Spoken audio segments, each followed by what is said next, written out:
Anyway, smashing the gangs or smashing records? Breaking news this morning. GB News can reveal exclusively that more than 30,000 small boat migrants have arrived in the UK since Labour came to power last summer. It follows the arrival of 66 migrants into Dover Harbour overnight. Let's talk to our very fine Home and Security Editor, Mark White, who's in Dover.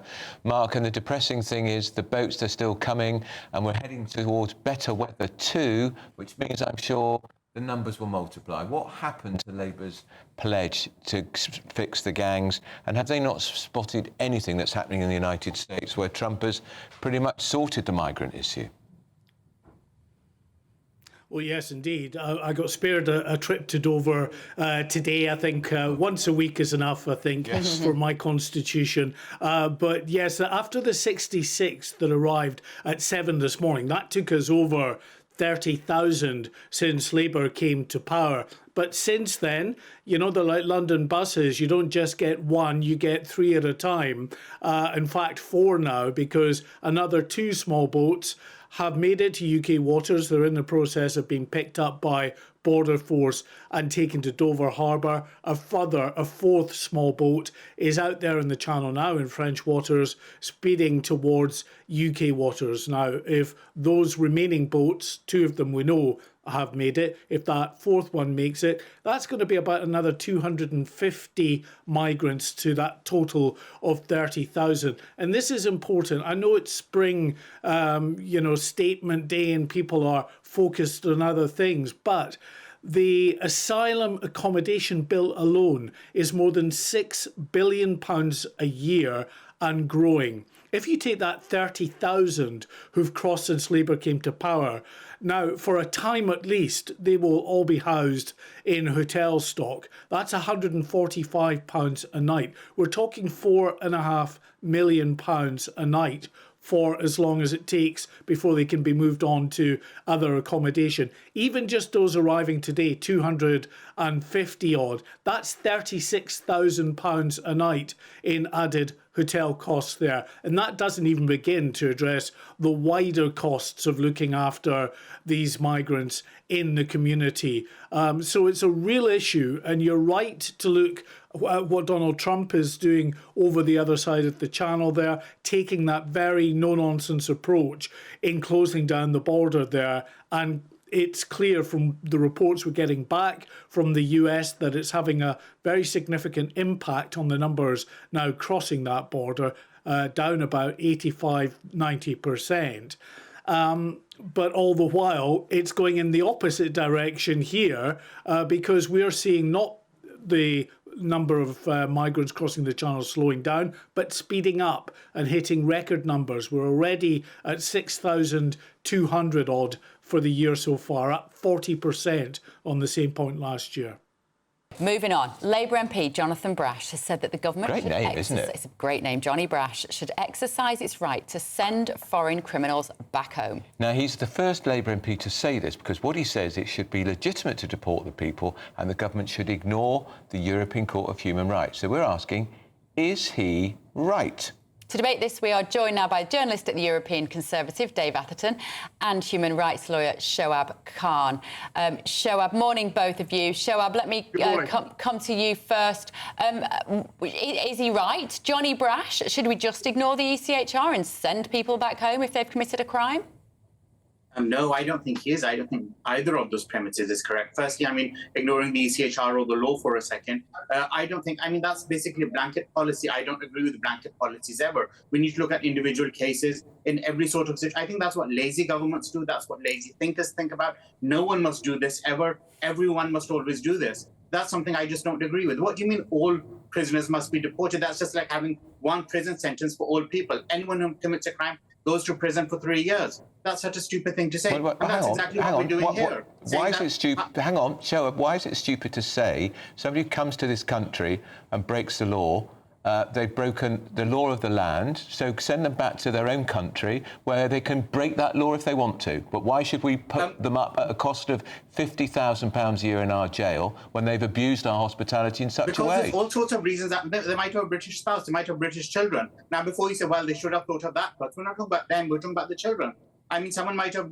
But they should have thought about that for the children. It's a pub fight that went out of hand. They've been to prison for 7 days. They must be deported regardless of their disabled British child at home. I think that's ridiculous. Leave it to the judges, leave it to probation, leave it to others who can actually look at each case individually. I think it's ridiculous to say anyone who's been in prison for even 1 day following a criminal conviction must be sent home. I think that's such a stupid way to how many people are sent in 1 day? system. And also, I think it's counterproductive because either you can spend 1 day in jail or 10 years in jail if you're going to be treated the same way. What's the incentive not to commit a crime? OK. Dave Atherton, isn't it the attitude that the judges, the elites should decide? I mean, we know we live in a judicial world, a country, but isn't that the problem? Is because actually that's very detached from what most people paying their taxes feel about the fairness. Well, indeed, I'll go one further. Let me first of all say my bar for deportation would be a 6-month suspended sentence or more. And also the other thing I would do, I'll go one further from the point of view that any foreigner in our jail that's got a 6-month suspended or actually in prison should be deported back to their original country to serve their sentence out. Now, for example, the cost of I managed to dig this up this morning. Don't ask me how. The cost of a prisoner in Albania is £3,984 a year, compared to Britain, which is £52,000 a year. Now we'd be saving ourselves billions of pounds if we deport these people. We'd have spare space for all other real criminals that we have in this country, and I think we'd be a far happier, far wealthier country as a result. But to Shoaib's point, if that criminal has 3 children that live here at school here, can't move back, never get to see their dad, is that? You know, do you feel anything for those kids? Well, the wife and the kids can join him in the country that he came from.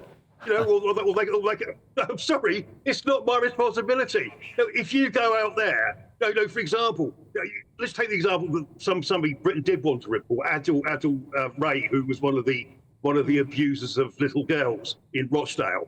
You know, the judge said at the time of his sentences, you have shown no remorse for your crime. He did not think he'd done anything wrong.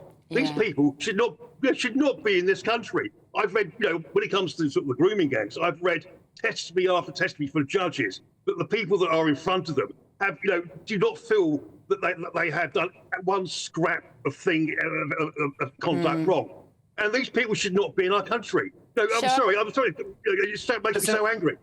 No, but that's exactly my point. What if he had shown remorse? What if he had immediately apologized? What if he was begging the police and the public immediately confessed? He said, I've done something wrong, locked me in there for 10 years. Does that make a difference or not? And that's exactly my point. Of course, it should make a difference. In any humane system, we need to look at each case separately. What if he has 3 disabled British children at home? Why should they be removed to Nigeria, Albania, India, Pakistan, where we know they will be mistreated? I'm sorry. And it's about the British children I'm talking about. Personal responsibility.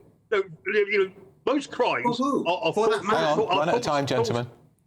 Most crimes. Yeah, Dave. Sorry. Yeah. Most crimes that are committed, violence and grooming, for example, are premeditated crimes. These people had time to think about what they were doing. When someone goes out and these grooming gangs kept hold of these girls for years and years and years. There wasn't a case; it was a one-off thing. When I've had too much to drink and oh dear, I've been a naughty boy. This was pre-planned, this is premeditated, and they went out, with malice of intent to go and abuse girls from the age of 6 to 15. I'm sorry, these people should not be in a civilized country, and they should be in their place of birth or nationality. Shoaib, if you want to come back on that. Yes, I mean, firstly, the very first word you just said, most criminals or most grooming. Why are you saying most then? If either you're saying all or you say, because that's the policy you're suggesting, everyone. And that's my point. Every case is different. And you're saying, this went on for years and years. What if it had only happened once? Okay. What if he was chatting to an underage girl once over the internet? He got sent to prison and now he's really remorseful. But no, his children should lose their father for life. I think it's ridiculous. You must have heard that. Hang on, gentlemen. One at a time. One at a time. Shoaib, can I ask you? I'm going to ask you a very specific question, Shoaib. Would you deport any foreign criminals from our jails? Yes, I mean, I think some need to be. I How don't think many? as many as we do, but yes, some could be. I mean, like I And said, on what my main basis would problem they is- go? What basis would they go? Why would you deport some and not others? Which ones would you because they deport? just recently arrived in the country and they've committed a very serious crime. They have no family ties here. They've never contributed to the country. They never worked here. And that's the thing. I think we keep thinking about these people as if, they must be illegal here. But no, anyone who's not British, those are foreign criminals. They might have been born in the UK, been here for so many years, just never got a British passport. They might be working here, paying taxes, working for the NHS. They've got children at home. Why are we deporting them? That's ridiculous. OK, gentlemen, thank you so much. Well, and also, all credit to Jonathan Brash, Labour MP, who's making it OK to have this conversation. Absolutely right. Shoaib Khan, Dave Atherton, thank you so much. Great to see you both this morning. It is a conversation we need to have. We don't have endless pots of money. We don't have endless prison cells. We need to make a decision what is right and best for this country. And Mike Parry's right. There are 10,600 foreign criminals in our prisons.